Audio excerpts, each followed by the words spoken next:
Toda grande descoberta científica, toda ideia que vira inovação, passa por uma fase que é, bem, crucial. É a execução da pesquisa.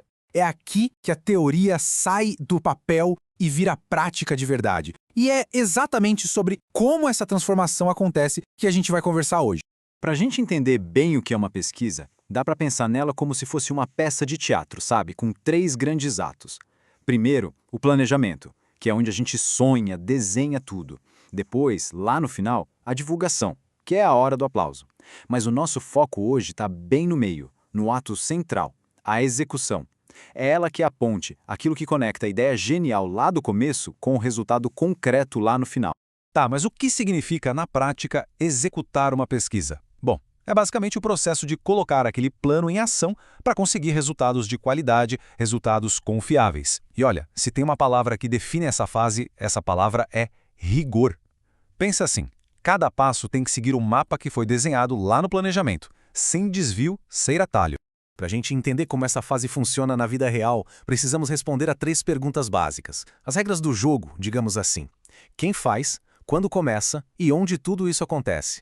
Então vamos lá, começando pela pergunta mais importante de todas, talvez. A questão da responsabilidade. Num projeto de pesquisa, afinal de contas, quem é que bota a mão na massa para fazer a coisa andar?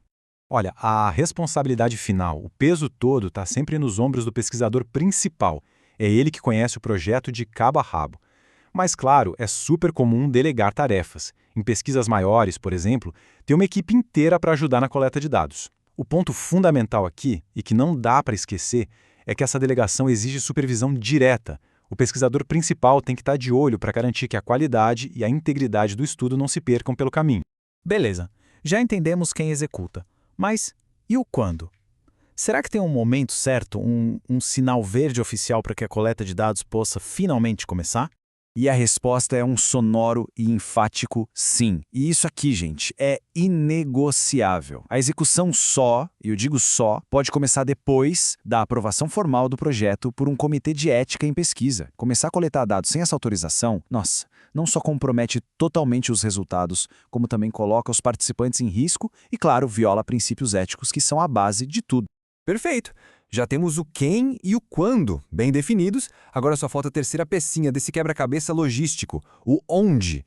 Onde é que esse trabalho de execução acontece, fisicamente falando? A execução, na verdade, acontece em 2 lugares bem diferentes. O primeiro, a gente pode chamar de campo. É lá na fonte da informação, sabe?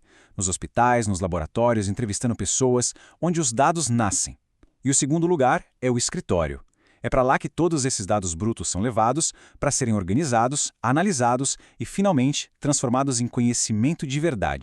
Bom, agora que a gente já cobriu a logística, vamos mergulhar no fluxo de trabalho. Como é que é o processo de execução na prática, passo a passo?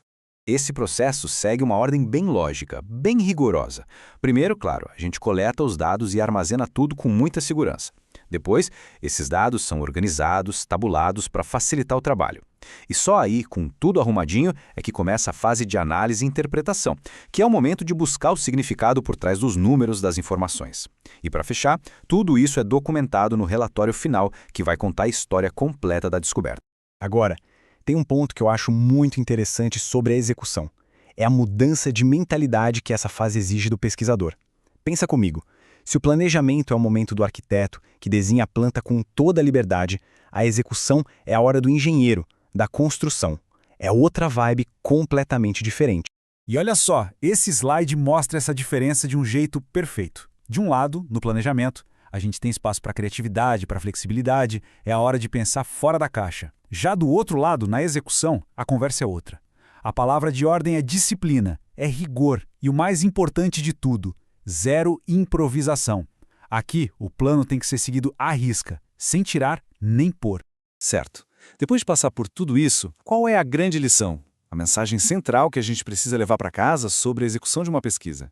Eu acho que o ponto crucial está todo resumido nesta citação aqui. A execução da pesquisa não permite improvisação. É isso. O sucesso dessa fase depende totalmente da capacidade de seguir o plano que foi feito lá atrás, sem nenhum desvio. A disciplina, nesse momento, é a chave de tudo. É o que garante que os resultados vão ser válidos. E pronto. Com isso, a fase de execução se encerra. Os dados foram coletados, foram analisados, viraram insights valiosos. Mas o trabalho do pesquisador? Esse não para por aí não. Agora, com a descoberta em mãos, um novo desafio, tão grande quanto, aparece no horizonte. Como é que a gente compartilha isso com o mundo?